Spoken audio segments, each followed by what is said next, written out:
ଶୁଭ ସକାଳ ପିଲେ ପିଲେ ପୂର୍ବେ ଆମେ ଜାଣିଲେ ଯେ ସୁବର୍ଣ୍ଣ କୋପରାରେ ସମସ୍ତ ପୂରେଇ ଦେବେ ଭିତରେ ଅନ୍ନ ପାଣି ଦେଇ ତୁଣ୍ଡ ପଞ୍ଚ ଗୁଣ୍ଡ লাই। ତାପରେ କଣ ଅଛି ସୁବର୍ଣ୍ଣ କୋପରାରେ ଦେଖ ପିଲେ ତମମାନଙ୍କର 88 ମିନ୍ସ 88 ନମ୍ବର ପୃଷ୍ଠାକୁ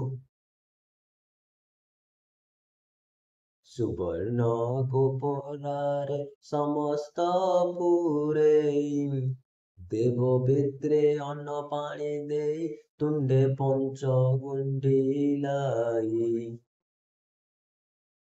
କଣ ହେଇଛି ସୁବର୍ଣ୍ଣ କୋପରାରେ ସେଇ ସୁନାର ପଲମ ଆଣିଛନ୍ତି ତା ସହିତ ସୁବର୍ଣ୍ଣ କୋପରା କହିଲେ ପିଲେ ଚଟକା ପାତ୍ର ବିଶିଷ୍ଟ ବୁଝିପାରିଲା ଚଟକା ପାତ୍ର ବିଶେଷ ସେଥିରେ କଣ କରିଛନ୍ତି ସମସ୍ତେ ପୁରେଇଲେ ଯାହା ଯାହା କରିଥିଲେ ସବୁ ପୁରେଇଲେ ତା ସାଙ୍ଗରେ କଣ କରିଥିଲେ ତାପରେ କଣ ହେଇଛି ଦେଖ ପିଲେ ଦେବେ ଭିତରେ ଅନ୍ନ ପାଣି ଦେଇ ତୁଣ୍ଡ ପଞ୍ଚ ଗୁଣ୍ଡ লাই। ଦେବତାଙ୍କୁ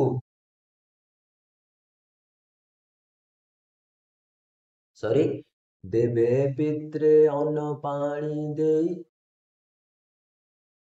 ଦେବତାଙ୍କୁ ପିତୃପୁରୁଷଙ୍କୁ ଅନ୍ନ ପାଣି ଦେଇ ଅନ୍ନ ପାଣି ଦେଇ କାହିଁକି ନା ଆମେ ଜାଣିଛେ ଆମ ହିନ୍ଦୁ ଧର୍ମର ମତ ଅନୁସାରେ ଯେତେବେଳେ ଖାଇବାକୁ ବସିବା ତା ପୂର୍ବରୁ ଦେବତାଙ୍କୁ ସମର୍ପଣ କରାଯାଏ ପୂର୍ବ ପୁରୁଷ ବା ପିତୃପୁରୁଷଙ୍କୁ ମଧ୍ୟ ସମର୍ପଣ କରାଯାଏ ତେଣୁ ତେବେ ଦେଖ ଦେବେ ପିତ୍ରେ ଅନ୍ନ ପାଣି ଦେଇ ମାତା ପାର୍ବତୀ ମଧ୍ୟ ତାହା ଭୁଲି ନାହାନ୍ତି ତେଣୁ ଦେବ ପିତ୍ରେ ଆଦିଙ୍କୁ ସେ ଅନ୍ନ ଦେଇଛନ୍ତି ପାଣି ଦେଇଛନ୍ତି ଏବଂ ତୁଣ୍ଡକୁ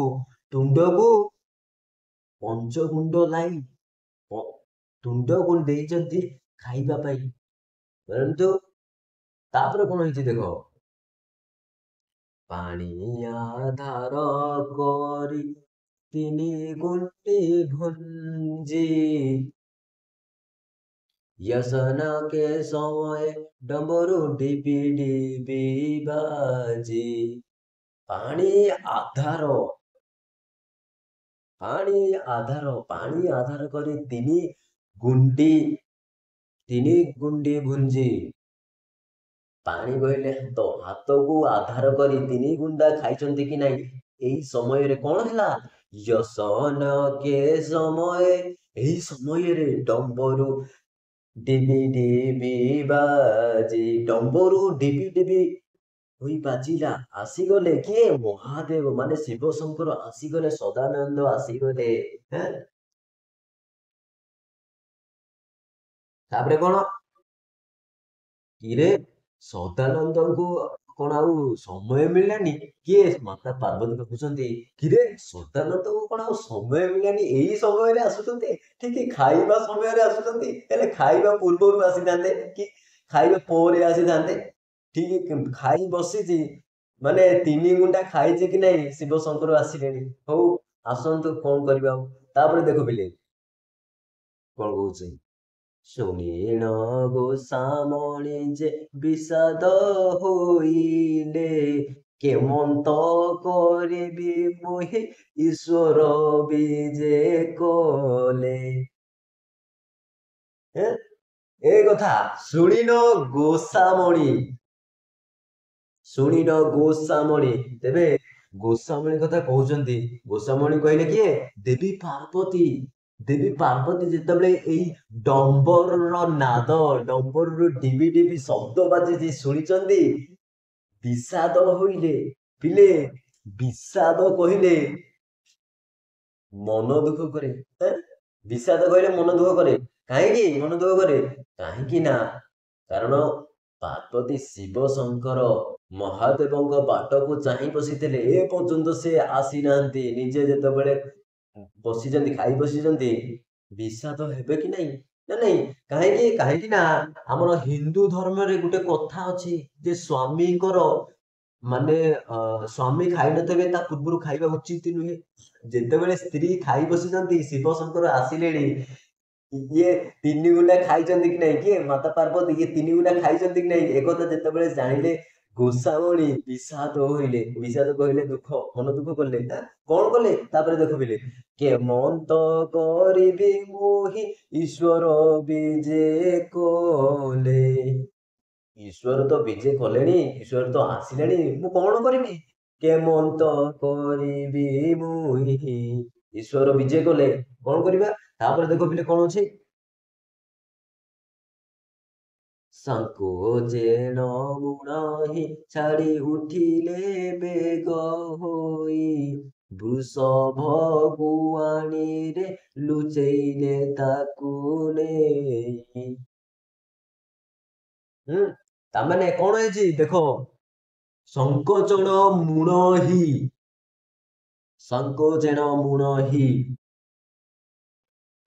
ସଂକୋଚନ ଲଜ୍ଜାରେ, କଣ ଲଜ୍ଜାରେ? ସ୍ୱାମୀଙ୍କ ବିନା ମୁଁ ଏଠି ଖାଇଦେଉଛି ନା, ତେଣୁ ତାଙ୍କୁ ଅସମ୍ମାନ କାଳେ ହେବ, ଏବଂ ମୁଁ ଯେଉଁଠି ବାଢିଛି ତାକୁ ମାନେ ସ୍ୱାମୀଙ୍କ ପୂର୍ବରୁ ବର୍ତ୍ତମାନ ଖାଇବା ପୂର୍ବରୁ ଯାଉଛି ନା, ତେଣୁ ଏ କଥା ଗୋଟେ ଲଜ୍ଜାଜନକ କଥା। ତେଣୁ ସଂକୋଚନ ଲଜ୍ଜାରେ, ସଂକୋଚନ ଲଜ୍ଜାରେ ମୁଣ ହିଁ ଛାଡି, ସଂକୋଚନ ମୁଣ ହିଁ ଛାଡି, ମୁଣ ହିଁ କହିଲେ ଓଜନ ଛାଡି ଉଠିଲେ ବେଗ ହୋଇ, ଶୀଘ୍ର ଶୀଘ୍ର ମାତା ପାର୍ବତୀ ଉଠିଲେ। ଆଉ କଣ କଲେ? ବୃଷଭ ଗୁଆଣୀରେ, ବୃଷଭ କହିଲେ ବଳଦ, ବୃଷଭ ଆମେ ସମସ୍ତେ ଜାଣିଛେ ଷଣ୍ଢ, ସେଇ ବୃଷଭର ଗୁଆଣୀରେ, ଗୁଆଣୀ କହିଲେ ପିଲେ ଗୋରୁଖିଆ କୁଣ୍ଡ, ଯେଉଁଠି ଗୋରୁ ମାନେ ଖାଆନ୍ତି, ସେଇ ଯୋଉ ଗୋରୁଖିଆ କୁଣ୍ଡ ତାକୁ କହନ୍ତି ଗୁଆଣୀ। ସେ ବୃଷଭ ଗୁଆଣୀରେ ଲୁଚିଲେ ନେଇ। ଦେଖ ବିଲେ କେତେ କଣ ସୁବର୍ଣ୍ଣ ପଇଲମେ ସୁବର୍ଣ୍ଣ କୋପରାରେ କେତେ କଣ ସେ ବାଢି ଦେଲେ ଖାଇବେ ବୋଲି, ହେଲେ ଏଇ ସମୟରେ ଆସିଗଲେ ଭୋଳାନାଥ ଶିବ ଶଙ୍କର ଆସିଗଲେ, ସେତେବେଳେ ଆଉ କଣ କରିବେ ଭାବି ବୃଷଭ ଗୁଆଣରେ ନେଇ ଲୁଚାଇଲେଣି। ତାପରେ କଣ ହେଇଛି ଦେଖ ବିଲେ, ପିଠା ଖିରି ସାକର ପୁରଇଲେ କାଞ୍ଚଲାରେ, ଆଞ୍ଛା ବନ ସାରି ଦେବୀ ହୋଇଲେ ବାହାରେ।